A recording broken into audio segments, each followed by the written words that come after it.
Eta lehenko baten entzun, Bilbon ez dakit olango feri baten edo erakusketan baten edo egon zinela eta hango beste diru sekul ez duzule kobreu. Hori zer esan, honek erreminta, makina erreminta edo oin behiten da hori, da lehengo sorduntxe izan beken horrek internazionala, kanpotik eta etorten ziren da, ba. Oingo bek barrien ala lehengo feria mostrazio? Lehenguen, feria zen, bai.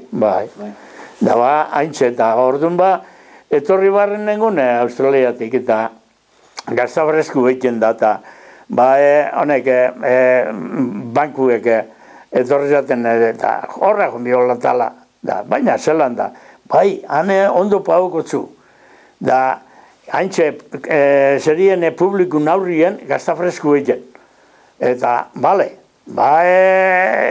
etorriko naz orduan, da, bai, da, etorri, da, honen beste pau, da, gazteie, saltzuzuna zeutzako.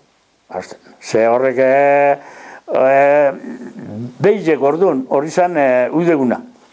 Eta, orduan, beizek eta egote zienan, da, veterinarizuen analizau erni lodizena zeinek euken, gazte egiteko erni lodize bihurtzetan da, nik eneko izan orduan ardezek ez zeukien, ardezek antzote usan, eta bertan ekartezten ernie veterinarizuk behirik onen eukena, da nik neure erremintiak erun, butan ute berotzeko eta neure erremintiak erun, haintzein da. Erten saltzen da, jode, baina jentie, meni itxaiten da, zenbate kobretozu haue gaztei eta hau milepe ez da, esan entzen da. Ba, mile eta eun ipinizu, ze abaztu monezin ezabiz de. Da ba, gaztei egiten eban aneutzako, eta ba, sueldu bertaku. Así que, Australiari gonena, haintxe inot. Baina, harin jamaitu zen. Habe, Australiaku be, nahikuan inamaitu zen, ze 10 bat urte eitekun junitzen da. Ba, habe, harin jamaitu zen, baina hau besti, azte beterako zen bakarrik. Azte beterako izaten data. Baina hori bai, hor bai sueldu gona, hor bai.